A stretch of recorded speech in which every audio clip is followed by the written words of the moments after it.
సబితా ఇంద్రారెడ్డి మహేశ్వరం నియోజకవర్గ ఎమ్మెల్యే మాజీ మంత్రి.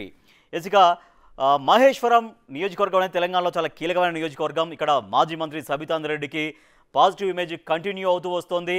2023 అసెంబ్లీ ఎన్నికల్లో ఇక్కడ బీఆర్ఎస్ నుంచి సబితా ఇంద్రారెడ్డి పోటీ చేశారు. బీజేపీ నుంచి అందెల శ్రీరాములు యాదవ్, కాంగ్రెస్ నుంచి కిచ్చెన్నగారి లక్ష్మీరెడ్డి పోటీ చేశారు. ఆ ఎన్నికల్లో సబితా ఇంద్రారెడ్డికి ఎంత మెజారిటీ వచ్చింది, ఓట్ షేర్ ఎంత వచ్చిందో మనం చూస్తున్నాం. వచ్చినటువంటి మెజారిటీ ఎంత అంటే 26,187 ఓట్ల మెజారిటీతో విజయం సాధించారు. వచ్చినటువంటి ఓటింగ్ షేర్ ఎంత అంటే 40.99% ఓటింగ్ షేర్తో విజయం సాధించారు సబితా ఇంద్రారెడ్డి. మరి ఇప్పుడు మహేశ్వరం నియోజకవర్గంలో సబితా ఇంద్రారెడ్డికి ఎటువంటి జనాదరణ ఉంది, పెరిగిందా తగ్గిందా, పనితీరు పైన అక్కడ నియోజకవర్గ ప్రజలు సంతృప్తిగా ఉన్నారా లేదా, ఎటువంటి అంశాలు కోరుకుంటున్నారు, వాళ్ళు ఎటువంటి ఫీడ్బ్యాక్ ఇచ్చారు బిగ్ టీవీ సర్వేలో మనం చూద్దాం. ఇక అసెంబ్లీకి ఎన్ని రోజులు హాజరయ్యారు సబితా ఇంద్రారెడ్డి? 55 రోజులు తెలంగాణ అసెంబ్లీ నడిస్తే దానిలో 52 రోజులు ఆమె హాజరయ్యారు సభకు. కేవలం 3 రోజులు మాత్రమే అబ్సెంట్ కనిపిస్తోంది. ఇక సబితా ఇంద్రారెడ్డికి సంబంధించి ఎటువంటి ప్లస్ పాయింట్స్ చెప్పారు బిగ్ టీవీ సర్వేలో మహేశ్వరం నియోజకవర్గ ప్రజలు? మనం చూస్తున్నాం ప్లస్ పాయింట్స్ సెగ్మెంట్లో. పాజిటివ్ ఇమేజ్ కంటిన్యూ అవుతుంది, ప్రజలతో కలుపుగోలుతనంగా వ్యవహరిస్తూ ఉంటారు అని ప్లస్ పాయింట్గా కనిపిస్తోంది. జనం సమస్యలకు పరిష్కారం చూపిస్తూ ఉంటారు. మాజీ మంత్రిగా పనిచేశారు, ఉమ్మడి ఆంధ్రప్రదేశ్లో వైఎస్ గవర్నమెంట్లో మంత్రిగా పనిచేశారు. తర్వాత తెలంగాణ రాష్ట్ర తొలి ప్రభుత్వంలో అప్పటికి కాంగ్రెస్లో గెలిచిన, కాంగ్రెస్ నుంచి బీఆర్ఎస్లో జాయిన్ అయిన తర్వాత కూడా మంత్రి పదవి స్వీకరించారు, మంత్రిగా పనిచేశారు. తెలంగాణ రాష్ట్రంలో మొట్టమొదటి మహిళా మంత్రిగా పనిచేసినటువంటి రికార్డు కూడా సబితా ఇంద్రారెడ్డికి ఉంది. సో అట్లా జనం సమస్యలకు పరిష్కారం చూపించే ప్రయత్నం ఎప్పటికప్పుడు చేస్తుంటారు, జనంతో కలిసి ఉంటారనేది ఓ పాజిటివ్ ఇమేజ్ అనేది కంటిన్యూ అవుతుంది. నెక్స్ట్, సీఎంఆర్ఎఫ్ కళ్యాణ లక్ష్మి చెక్కుల పంపిణీ సెగ్మెంట్ అంతటా సీసీ రోడ్ల నిర్మాణాలు కూడా వేగంగానే సాగుతున్నాయి. అలాగే 10 బస్తీ 8 అర్బన్ హాస్పిటల్స్ ఏర్పాటు చేయడం కూడా ఇవన్నీ ప్లస్ పాయింట్స్గా కలిసి వచ్చాయి. నెక్స్ట్, 4 ఇంటిగ్రేటెడ్ మార్కెట్ల నిర్మాణం పూర్తయిపోయింది. తర్వాత బడంగపేటలో కమ్యూనిటీ హాల్ నిర్మాణం ఒకటి కూడా జరగడం, 28 కోట్లతో ఆ నియోజకవర్గాల వ్యాప్తంగా తాగునీటి సౌకర్యం కూడా కల్పించే ప్రయత్నం జరగడం కూడా ప్లస్ పాయింట్స్గా కనిపిస్తున్నాయి. నెక్స్ట్, మీర్పేట కార్పొరేషన్ అభివృద్ధి, తర్వాత సబితా ఇంద్రారెడ్డికి సపోర్ట్గా క్యాడర్ కూడా ఉంది. సో క్యాడర్ని ఎప్పటికప్పుడు సమన్వయం చేసుకుంటూ వాళ్ళందరితో కలిసి ముందుకు వెళ్తూ ఉంటుంది కాబట్టి క్యాడర్ కూడా సపోర్ట్గా నిలుస్తుంది.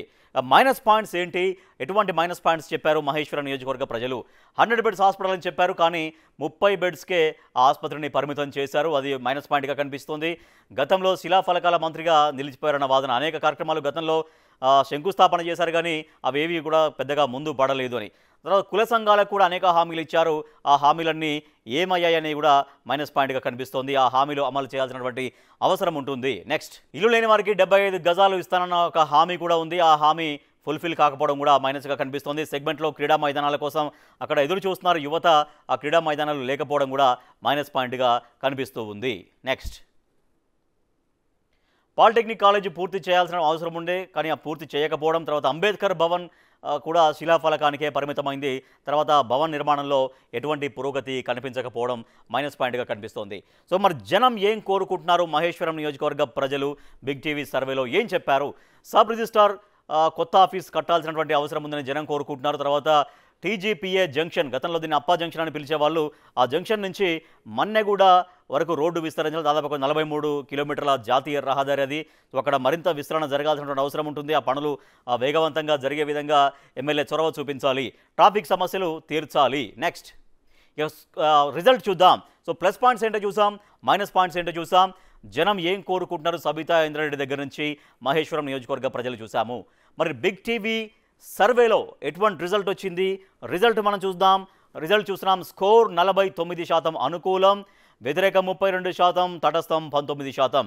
సో వ్యతిరేకంతో తటస్థంతో పోల్చుకుంటే 49% అనుకూలం మెరుగ్గానే కనిపిస్తుంది. మనం అనుకూలాన్నే స్కోర్గా చూస్తాం, ప్రామాణికంగా భావిస్తాం కాబట్టి అనుకూలత 49% మనకు కనిపిస్తోంది.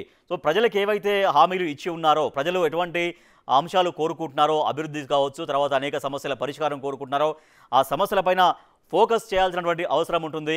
అభివృద్ధి ఫలాల్ని మరింత చేరువగా మహేశ్వరం నియోజకవర్గ ప్రజలకి అందించాల్సినటువంటి బాధ్యత కూడా ఉంటుంది. తద్వారా రాబోయే రోజుల్లో వ్యతిరేకతను తగ్గించుకోవచ్చు, తటస్థాన్ని తగ్గించుకోవచ్చు. తగ్గించుకున్నది కాస్త అనుకూలతగా మార్చుకునే విధంగా మరింతగా జనం పైన, అభివృద్ధి పైన ఫోకస్ చేయాల్సినటువంటి అవసరం ఉంటుంది. సో మాజీ మంత్రి సబితా ఇంద్రారెడ్డి మహేశ్వరం నియోజకవర్గ ఎమ్మెల్యే గారు, ఇది మీ స్కోరు. బిగ్ టీవీ సమగ్రంగా చేసినటువంటి సర్వేలో మీ నియోజకవర్గ ప్రజలు మీ పనితీరు పైన ఇచ్చినటువంటి ఫీడ్బ్యాక్ ఆధారంగా బిగ్ టీవీ మీకు ఇస్తున్న స్కోర్ ఎంత అంటే 49%.